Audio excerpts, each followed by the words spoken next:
Hello, and welcome to Couched in Color with Dr. Alfiee, the show where we discuss all things mental health as it relates to teens, youth, young adults, and families, and where we always spread love and light informed by good, culturally relevant science. I'm your host, Dr. Alfiee. The theme for this series of episodes relates to something that's very important for young people, something that I know professionally, that I know personally, and that I often talk about with families in clinical care. That is security. Security is key for creating a sense of safety for our young people. And even when our teenagers think that that's something that's not important to them, I should know I have 2 teens in my house, it really is something that's valuable for our young people. So in this series of episodes, we're going to talk with some experts and have them share some of their thoughts and expertise related to this theme of security. Today, my guest is Dr. Cindy T. Graham, a Haitian American clinical psychologist, Ivy League trained with loads of experience in an area that is very understudied as it relates to communities of color, and that is Autism Spectrum Disorder and developmental disorders. I am really looking forward to her sharing her expertise and educating me. It is not one of my areas of expertise, and educating our audience so that we can all learn about those things that are vital and critical for getting diagnosis and for getting the proper type of care for a young person who may be on the autism spectrum. Welcome to you, Dr. Cindy T. Graham. It is a pleasure to have you here. Thank you so much for making the trek and getting over to our little studio to help us out. And what I would love for you to do for us is just to start with telling us a little bit about you, about your training background, and about your work and what you're passionate about. Yeah, thank you. So I am a clinical psychologist and licensed in the state of Maryland.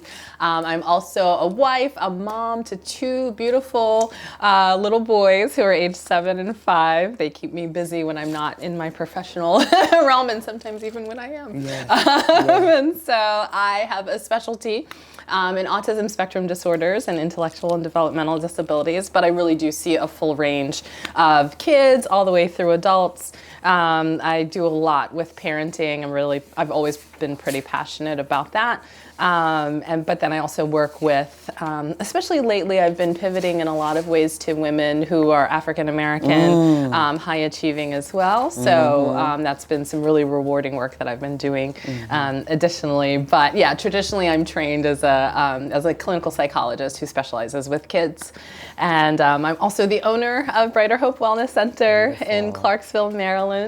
We are a full range of services, psychology private practice, but our goal is to incorporate other types of practices, other complementary services. So everything from like yoga, and then hopefully we're looking to incorporate more things. Yeah, we're really trying to get the whole body taken care of. And so in the future we have plans of expanding to other types of services like goals of like nutrition and speech and language, occupational therapy, ideally incorporating more medical practices as well. So, we'll see where things take us over the next few years. That's exciting. So, it really is exciting to, see you as a woman of color in this space, in this work in particular around autism spectrum disorder, in this space, which I think is very unique and excites me, of working with women of color, African American and Black women who are high achieving, because there's such a need. Right. And these are not, particularly autism spectrum disorder, these are not topics that I think we often get an opportunity to talk about in communities of color. And so I'm really interested for my audience to hear more about your expertise and about some things you want to share with us related to autism spectrum disorder and youth of color in particular. So, it's really sort of free-ranging, whatever you would like to share with us, but I think what would really help people is to understand some context and definitions, and then please feel free to share whatever you would like with us with a focus on these issues and concerns for our young people of color. Yeah, definitely. Thank you. So probably I'd like to start with some of the misconceptions, because I think that's where the difficulty comes in. So, for us as clinicians, we really try to catch catch autism, so diagnose autism spectrum disorder as early as possible. And lots of times what we run into is that parents, especially for parents of color, that they feel like they have a very specific picture of what autism is. A child that might be nonverbal, that doesn't interact with other kids at all, a kid that has eye contact, a kid that is really intelligent. And these are all things that a child who has an autism diagnosis can have. But what it really is at its core is that there's a difficulty there in social interactions that's not just about being shy or preferring to be by yourself. It's about having this kind of like fundamental difficulty with understanding the nuances of social interaction. Yeah, so at the more severe end, sometimes you'll hear it referred to as low functioning, which I try to avoid saying because it has such a negative, again, connotation to it. Not that severe doesn't, but you will have kids who are nonverbal, who might engage in a lot of rocking, who are not really communicative, who might also have a low IQ. But really, all the way at the other end are kids that generally will just struggle. They really want to have friends, they want to have the play dates, but they don't understand why their friends kind of find them a little bit weird, or they don't really quite understand why their friends want to keep talking about these things that are uninteresting. And so for people of color, for parents of color, it's helping them to understand that your child can absolutely be successful and living independently as adults, and that helping them to understand that the struggles and difficulties that they're having with them as infants, even sometimes, and toddlers, are related to autism, and that when you catch these things early and really treat it, they can have a developmental trajectory that is typically developing, neurotypical. So one of the things you said that strikes me, it makes me think of a couple things. So I'm going to try to be clear in my questions because I just have all these questions that it brings to mind. I'll make one comment and then I'm going to ask a very pointed question. So back when I was a postdoc, one of the things that was a big issue around autism was the disparity in diagnosis between African American kids specifically. I think Latinx kids somewhat, and white children, such that African American and Latino children were being diagnosed, I want to say like 1.5 to 2 years later on average. Actually, that's pretty generous. I had seen some that was actually a bigger gap than that for African American kids, they weren't getting diagnosed until they were about 8 or 9 and later. And some for teens. So there were some studies that kind of cited even, later, like 10, 11, which it's atrocious because really we know, I shouldn't say atrocious, that's very strong language, but it's atrocious. It is atrocious. Given what we know and how long we've known it. So really the goal is to catch kids by the age of 2, 3 at the latest, because you want that early intervention. You want to get them as soon as, they start interacting socially from the time that they're out of the womb. So even if they're not diagnosed until 2 years old, that's a lot of living, a lot of experiences that happen. So for kids of color to not be diagnosed until 8 at best, that's really, it's really, really unfortunate. And so I would say it's kind of horrifying. Because it's like all, like you said, if ideally, as soon as these things start to emerge, even if they're little babies, right? If you're noticing things, we would want that diagnosis and treatment or some, just education or something to happen earlier. But if kids are going on and on and on and getting to 8, 9 years old and there's still been no diagnosis, right? That to me is kind of horrifying because there's so much opportunity that's lost, right? It's not that you can't recover, but it's that you've lost so much time. So in your experience and based on your expertise, what would you say are some of the factors that contribute to these big gaps in diagnosis? Right. So we definitely know that unfortunately teachers tend to, and I don't mean to pick on teachers, but it's just based on what some of the literature and science has shown, is that teachers will tend to look at girls differently than boys. They look differently at kids of color compared to kids who are white. So what we see really is that kids who are brown-skinned kids, that they are diagnosed more so with like behavior problems, with ADHD at best, would be, but usually, they're seen as being more disruptive, as non-compliant, as oppositional. There you go. That's what you're hearing, as opposed to it being, they'll see it as, the social difficulties are coming from their behavior problems as opposed to the crux of it all being difficulty with socialization and navigating their environment. That's right. So that is definitely a large factor. Some things that we're seeing nowadays in terms of it correlating with autism, I think we need some further investigation, but we do know that there are differences in just care and access to care, and then in how you are being treated medically. So we hear a lot right now about Black women and the differences that they face through the birthing process, through just the care that they receive. So these are things that we know that specifically even in the treatment is affecting mothers early on. We know that stress, environmental factors that the mother goes through are associated with the presentation of autism. And then also we know that, unfortunately, whether you're a teacher or whether you're medical providers, people of color are being seen differently, and so they're not getting evaluated and they're not getting the services that they need in the same way. And then just environment. Unfortunately, there is a higher proportion of people of color in environments that have less access to services. And being in Maryland, so I practice in Maryland. Maryland is one of the hubs for autism spectrum disorders, but there's still like the difference between like people of color and white people. So even just like the access to services is different. So unfortunately, those are all factors that contribute to it, and it's getting better over time. Actually, an interesting thing, I think it was definitely within the past 12 months, maybe even within the past 6 months. So I listened to the D.L. Hughley show on my drive, and they were talking about how some research came out that was showing that the difference is starting to level out a little bit, where the rates of diagnosis for people of color is increasing. And it was interesting because there was pushback against that. And so I was driving, I wanted to like call in and say like, no, this is a good thing. That means the families are accessing services, not that there's anything, bad or more negative that's happening to people of color. It's just that the word is actually getting out, and, changes are being made in access to services. So, I think we have to be mindful of like what messages are being put out there. Like access to service is a good thing. Like autism is it's not a negative thing. It's literally just a difference in how you view the world, which is no different than anybody else. Yes, I love this. And so I have to say, hearing you say that makes me think of one thing I really have to say, put it out in the universe.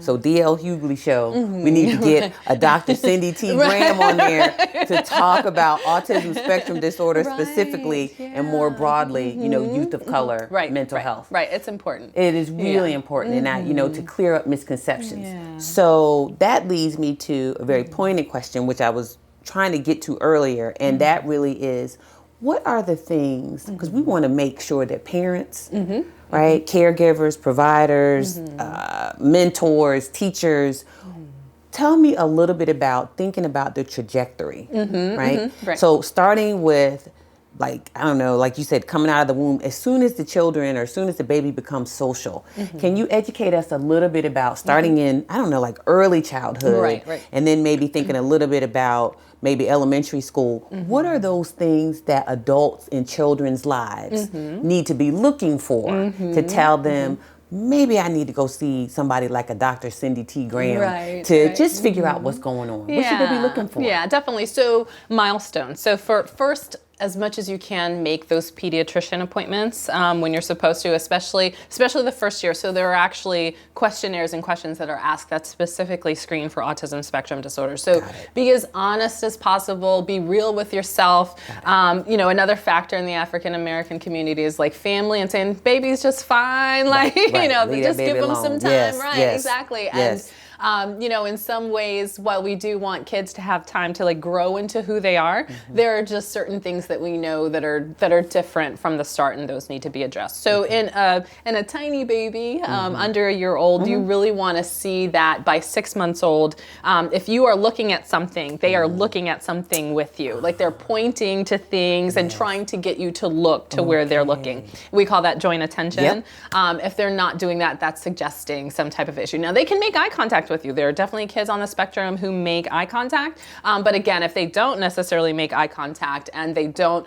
really try to get you to look at, something that they're looking at, that's a cause for further investigation. Just hitting the milestones in general, like crawling. We want them holding their head up by, I believe it's like 8 weeks old. We want to see crawling by about 6 to 7 months. That's getting a little bit delayed because the back to sleep. But basically by 8 to 9 months old, we want crawling. We want walking by 15 months old. We want single words by 1. Two words, so like catch ball, eat, snack. We want that by 2 years old. And then we want 3 word simple sentences by 3 years old. One of the things that's been a little bit more controversial lately, but when I started my training, 20 or so years ago, we always use the standard for potty training as being 3. So by 3 years old, the expectation was that a child would be potty trained for both PP and number 2. And so that's been a little bit more controversial lately because there's been more of a movement of allowing kids to become potty trained like in their own time a little bit later. I've moved that marker back a little bit for myself. So certainly I do prefer to see kids toilet trained by 3 years old, quite frankly. But if they get to be 4, it's understandable. If a child is 5 and they're still struggling, that's definitely an indication. And then also if they struggle with like the motor milestones, if their walking is odd, if they toe walk, so if they're up on their toes a lot, that's another sign. Kids always get preoccupied with things, and that's natural. What we tend to see for kids on the spectrum is that there are very specific things that they become into. So repetitive type patterns. So watching fans spin a lot, flipping lights on and off and on and off over and over and over again. This can be a little bit more tricky to understand with your first child because you might not know the frame of reference. So all kids will do some of these things, but it's the extent to which they do it. And so if you have a concern, just ask the question. And then most importantly, so sometimes, again, other professionals may say, give them time, let's see, let's wait. If there's something in you that's telling you, this isn't typical development, keep pursuing that. Keep looking for services. Keep getting professionals to weigh in on it, because sometimes some professionals believe that waiting is best, and that's really not ideal. Let's see. In terms of like the socialization piece for like toddlers and preschoolers, typically they will play like side by side, but not necessarily together with some toys. So like I have my trucks, you have your trucks. We're kind of in the same place on the rug, but we're not like crashing our trucks into each other or anything like that. By about 3, 4, certainly by 5 years old, we should be playing with our trucks together. That we are, you decide that you're truck 1, I'm truck 2, we're heading down the road. We play together. So the first type is called parallel play. And then we want to see cooperative play by certainly by 5 years old. As you start to move into more of the school age years, you want to see that they're starting to understand some of the like subtleties to language. So a child who might have difficulty with a kid that might say, like, not that anybody says this any road, but like hit the road, or, if they are really struggling to understand, like, why did you just say that to me? That is a sign of difficulty with socialization. So like if you say, get out of here. Right, and they immediately turn around and walk away. Right, like you're telling a joke. And exactly. So that is an important thing to start to see that they do understand those things in their first, second, third grade years. As you get into middle school, so as puberty kind of starts to kick in, it does get a little bit tricky, because then there's like interests in others, changes in your body, hormonal changes that then also change, your behavior, and it happens for everybody. So you'll start to see some changes there. Sometimes there might be a difficulty understanding why other people might be interested in others. And, certainly it can be complicated by the idea of whether or not your child might be non-binary or asexual, aromantic. So the picture's a little bit subtle, but it's always that social piece that it comes back to. It's not understanding the socialization. And then having some kind of fixation. So sometimes people will think that their kid they have OCD or they're just particular about things. But if you see that and you see difficulty with socializing, you know, it's autism. So I have a colleague, he would say we're friends. I hesitate to say friends because I have a lot of respect for him, and I guess I'm just flattered that he considers me his friend.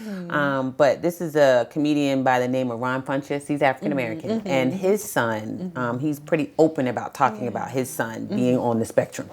And one of the things you talk about fixation, one of the things he shared with me a while ago is that his son has a fascination with certain cartoons and will watch the same cartoon over, like literally not just the theme. Like I think we were talking, it was gumballs. I'm like fascinated with gumball, right? I love gumball. But his son will watch the same episode. Over and over and over and over. And so for me, that was educational just in terms of illustrating this is what it looks like. And so it also, I am so deeply appreciative of you giving us that trajectory. Because honestly, that's going to help a whole lot of parents. Because there are a lot of parents who are seeing some of these things. And they have, I'm thinking of people of color. And they have family members who are like, oh, baby, ain't nothing wrong with that child. He's fine. He just need a whooping. You just need to take him to church. You know what I'm saying? He just need this, that. And it's so, you know, it's difficult. Because I think in some ways what it creates is sort of this cloud of shame. And for many of us, right, like we have talked a little bit about your ancestry is Haitian, right? So for those of us of the African diaspora, there is this exponentially greater challenge with accepting and receiving this idea that our child may have some kind of developmental concern or a mental health problem. So I think if you could help us a little bit by talking about, from your perspective, what kind of advice can you give Black parents, whether they're Black Caribbean, Black African, what we traditionally think of as African American, you know, Black American? What kind of advice can you give our parents to help them? And I'm thinking of other communities of color too. All these milestones that you described, if they're seeing it, is there some advice you can give them about what do they need to be doing? So definitely reaching out to, I definitely recommend trying to find like a pediatrician, so finding allies, finding, and lots of times you will find medical professionals, especially if you're having difficulty getting your own parents to understand, so the child's grandparents or extended family to understand. I encourage my family, like bring in grandma, bring in Nana, like bring in everybody so that we can have that conversation, because like, let me be the bad guy, you know, let me describe what this is, because these are things that really are, it's not a brown skin, white skin thing. It's not a white people problem thing. Like this is an everybody problem thing. So, I recommend finding allies, and they will be in, especially clinical psychologists, you know, and psychologists who have specialties in the field. Certainly therapists. There are a lot of play therapists that do really great work as well. So I would say start there.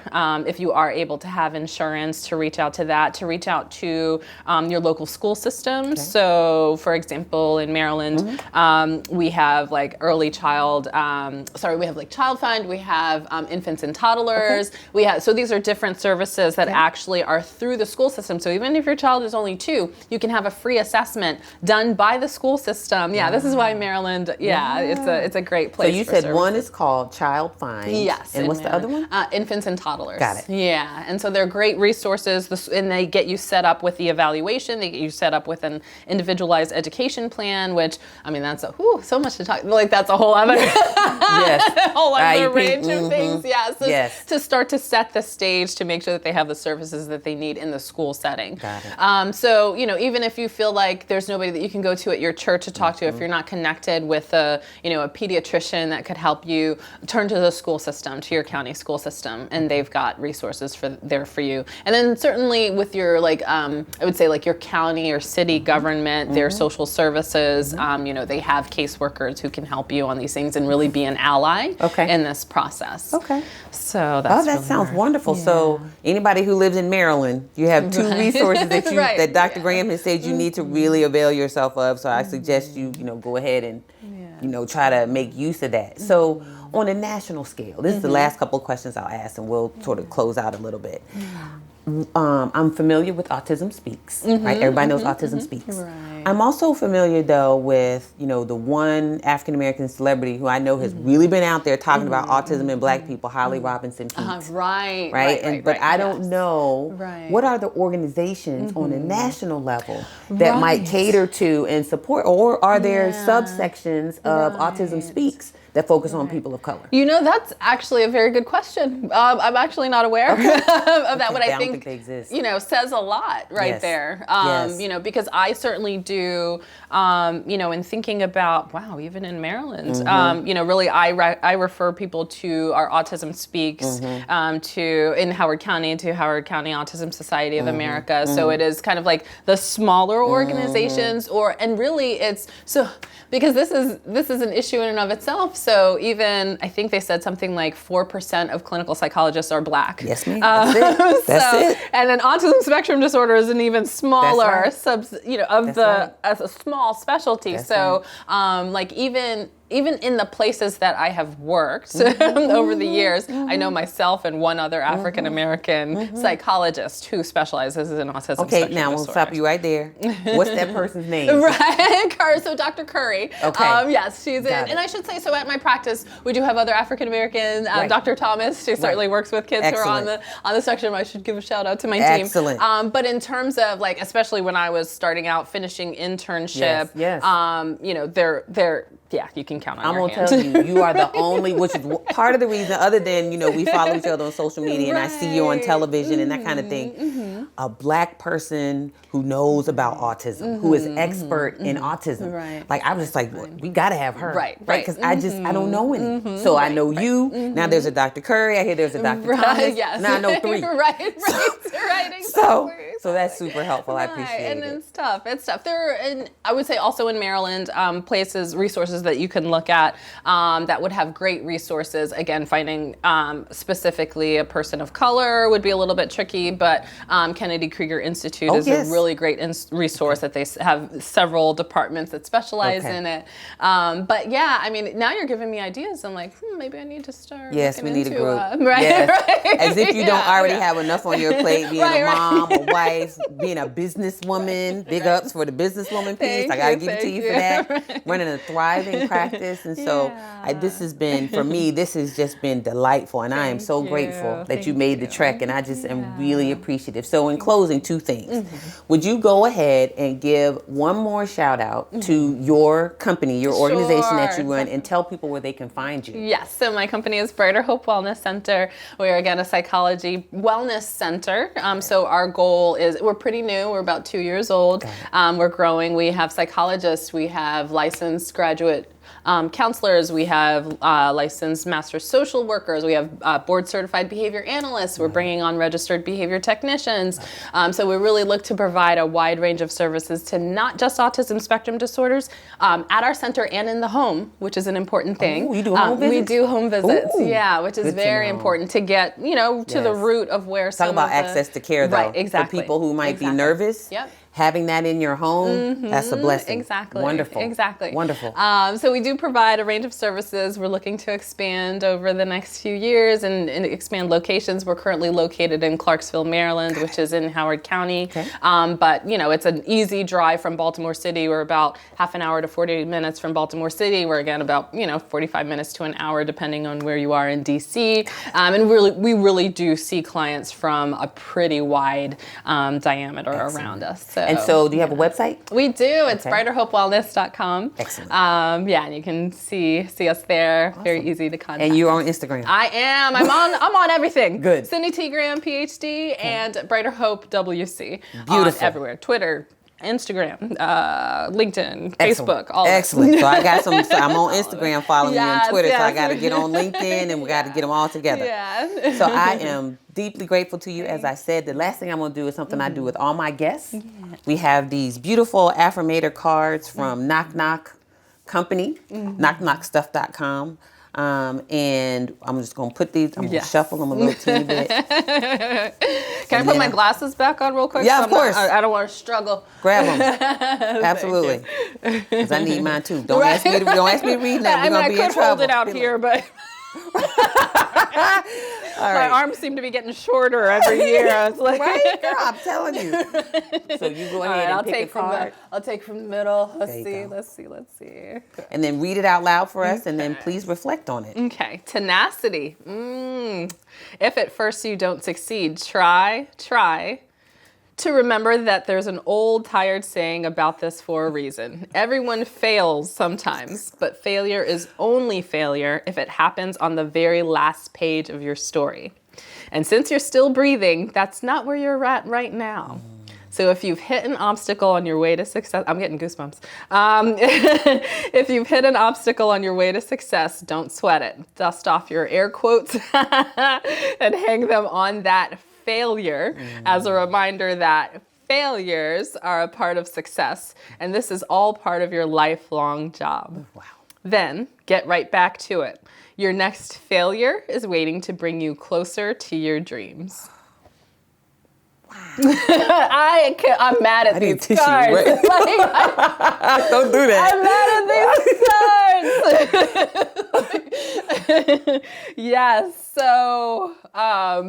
So I thank you for your kind words and having me here. First of all, certainly in being first of all a woman of color. Yes. Second of all, being a first generation Haitian American and that journey. Yes, ma'am. Who went from literally welfare to like suburban, South Florida to Princeton University to Kennedy Krieger, Johns Hopkins to Louisiana and LSU and back to Hopkins and then to being a wife and being a mother and I have health conditions as well, an invisible disease that, people don't realize to getting to a point where you're like, where am I in all of this? I've been fortunate that I've had a lot of success, but I think as with any person who can have some perfectionistic tendencies, you tend to focus more on the failures and the things that you haven't gotten just right or, 100% or, all the way and beyond. That certainly the journey of being an entrepreneur has been and really balancing that with everything else. Like that guilt of, I'm not focusing on my business enough. I'm not focusing on my kids enough. I'm not spending time with my husband like I should be. I'm not, oh my gosh, when was the last time I spoke to my parents? Like my sister's blowing up my, my text. And it's, there are moments where it feels like everything is failing. It feels like you're not getting anything right. So, this week, even in my practice, we're trying to implement some changes to really, I really do have big goals for the practice and I have big goals for like the work that I want to do in our area because there's so much work that still needs to be done to really have access to care for people. That's why we take insurance. That it feels overwhelming at times. If I have a tendency to sacrifice myself, I am up way too late and then up with my kids to help them get ready. Exactly. And so I am very much at fault for seeing failures that, and I have to remind myself that these are successes ultimately, and that they're learning opportunities. And I do, I think it would be ridiculous if I didn't acknowledge that I've gotten to where I am because of like successes and things like that. But I do, even to this day, I have to remind myself that like failure is actually a good thing because it feels like, and I admittedly have operated from the perspective of like avoid failure at all costs. Like success is the only option. And like if there was a misstep or if there was a mistake, and never mind a failure, that it was something that I didn't properly plan for, or something that I didn't, that I didn't take into account beforehand. And the reality is with all the preparation that you can have, you cannot account for everything. And so I've had people tell me, it's funny the things that people tell me. They do tell me I'm persistent. They tell me I'm unapologetic, which is funny to me because I don't traditionally see myself that way. People have told me I have a can-do attitude, which I love. I do like that perspective, and that is something that I think comes from my family and just like what they instilled in me. That, you know, both my parents came over from Haiti, and so it wasn't an option to fail. Like, you know, they kind of set that standard of, you know, you're going to succeed. And so it's been mainly a blessing, but at times, you know, it's those moments where I have to realize, don't beat yourself up about how this just played out. Like, it's something that you can learn from and keep going. Yeah, all right, I love it. Well, thank you so much for that reflection. Now I'm going to mangle it, but I have this phrase in French and I'm going to share it with you. You're going to get it right because it's in your DNA. But I believe the proper pronunciation is je peux, mais je ne veux pas. I can, but I don't want to. Right. So we're going to remember I can, but I don't want to, because you got so many other things going on in your life that are so wonderful for you. So Dr. Cindy T. Graham, it has been truly an honor and a pleasure to have you as a guest. Thank you. And we are just deeply grateful. And I wish you nothing but continued success and some rest. Right. Thank you. I received that. Yes. Awesome. I do. Thank you so much. It was a pleasure. Thank you for welcoming me here into your space and having this conversation with me. And thank you for your vision and bringing this to the forefront. Like, I'm so excited for when it launches. So, I'll receive it. Yes, I'm very excited. Thank you. Thank you. So there you have it. A little bit of education, a lot of insight, some personal stories related to this idea of security. How do we build it for our young people? How do we support them by creating secure environments? How do we infuse this idea of security into almost the DNA of our young people? We've learned a lot from our guests, and it was really exciting to bring this episode to you. In closing, let me just say I'm really grateful to my guests for sharing their insights and wisdom. So what we'd like you to do is to follow us on YouTube, follow us on Instagram and Twitter at Couched in Color, as well as me, Dr. Alfiee. And please find us wherever you get your podcast fix. Don't forget to drop a note in the comments whenever you can, and we're really looking forward to catching up with you next time on Couched in Color. So as I always say in closing, let me wish you lots of love and light, and I'm always hoping that it's always informed by good, culturally relevant science. Take care.